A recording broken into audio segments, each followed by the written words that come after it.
There seems to be growing evidence that the issue around early childhood development centres is getting more and more pressing. Yesterday, a group of organisations representing centres that look after young children and give them food during the day went to court asking a judge to ensure that social development departments in 8 provinces give them their subsidies. There have been accusations from some people in the sector this morning that the social development department does not want to pay the subsidies because the group won a court case forcing the department to allow these centres to open after the lockdown. Dean Groenink is the CEO of the Feed the Babies Fund, one of the parties that was involved in this court. Dean, good afternoon to you. You're a part of this case. What are you asking for in this application? Why is this so important? Even yes, our issue is not so much with the subsidies as Feed the Babies Fund supports unfunded creches which are being kept closed. So whilst the court case is focusing on getting subsidies paid, it's also focusing on trying to get social development to give a directive to open these creches, which have not been allowed to open since schools reopened. The schools reopened. The scientific evidence, as I understand it, is that the younger you are, the safer you are from the virus. Do you know why the department hasn't allowed them to open? No, we don't. Hence the court case. The creches closed when schools closed during the week of 16th to 18th of March. But when schools reopened, they don't fall under the Department of Education, so therefore there was no directive on them opening. And social development did not make any effort to issue a directive, hence the first court case. In that court case, the ruling was that social development did not have the rights or the legal recourse to keep them closed, and they were therefore allowed to reopen. Unfortunately, once that ruling was passed, the intimidation started, and the centres were basically intimidated by social workers to say that if you reopen, we will shut you down again, we will tear up your partial care certificates. In fact, they were even threatened with jail time. So as a result, they were too afraid to open. And a letter was written to social development requesting them to comply with the court ruling. They sent a letter on the 24th of July confirming that they abided by the court ruling, but seemingly they did not pass that message down the line, and the intimidation continued. Who's doing this intimidating? I mean, this is incredible. You would think that there's a pressing need, I mean, a crying need to have these centres open. They look after young children, for goodness sake. It also allows the parents of the young children to go to work. Why would someone want to keep them closed? Yes, one would need to speak to the Department of Social Development and find out exactly what their reasoning is.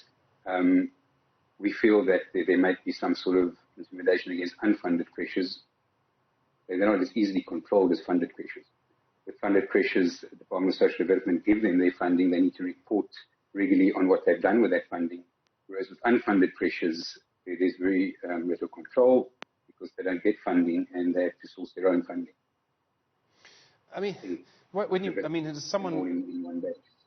I'm sorry to interrupt you. I mean, does someone try to have a conversation with the department at a high level? I mean, you know, Director General, I mean, the Minister, Newzroom, has anyone tried to sort of have a proper conversation around this? Well, Feed the Babies Fund, we KZN based. We only, our beneficiaries are all in KZN. I have written to the MEC. I've tried to phone the MEC. Messages do not get answered.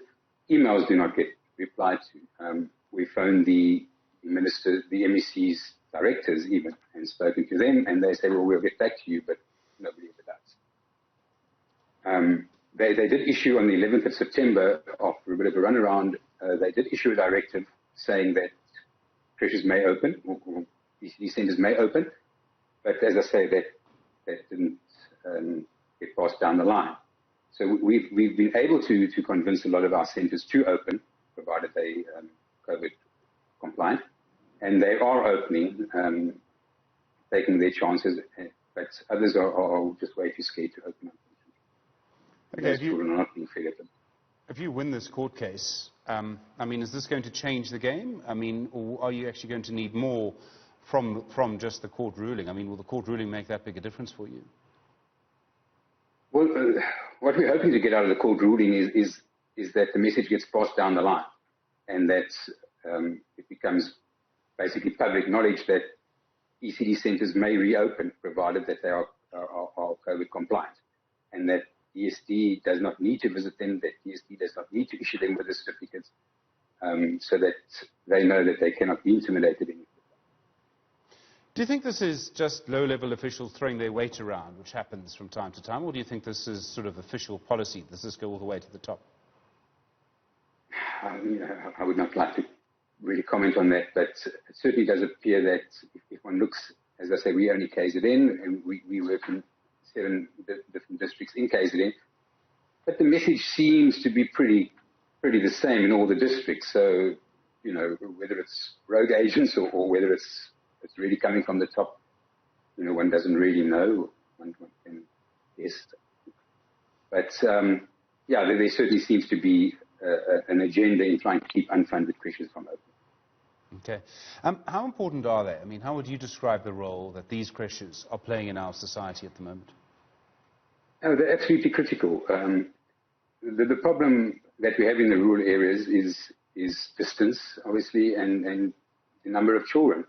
And there are not sufficient funded creches to accommodate the amount of children that need to go to school and get some sort of foundation of learning before they go into primary school. So these unfunded creches serve a major role in the communities in getting children ready for school and getting them fed, basically, a decent breakfast every morning. If these children are not going to these creches now, there's so much more research now that shows you how important it is in the early days. The younger children are, the easier you can give them a good start. We actually need to put more resources in education and food then than we do in matric, for example. Are we setting these children up for failure later in life?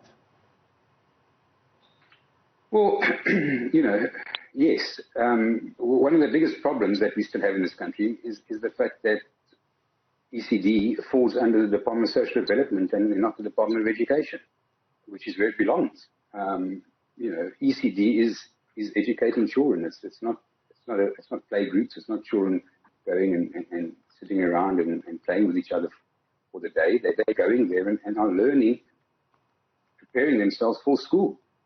And it's critical that needs to be done. Otherwise, the problems that we're seeing in primary schools now will just be exacerbated if ECD isn't taken seriously. Dean Groenink from the Free the Babies Fund, thanks very much indeed for that. Right, we're going to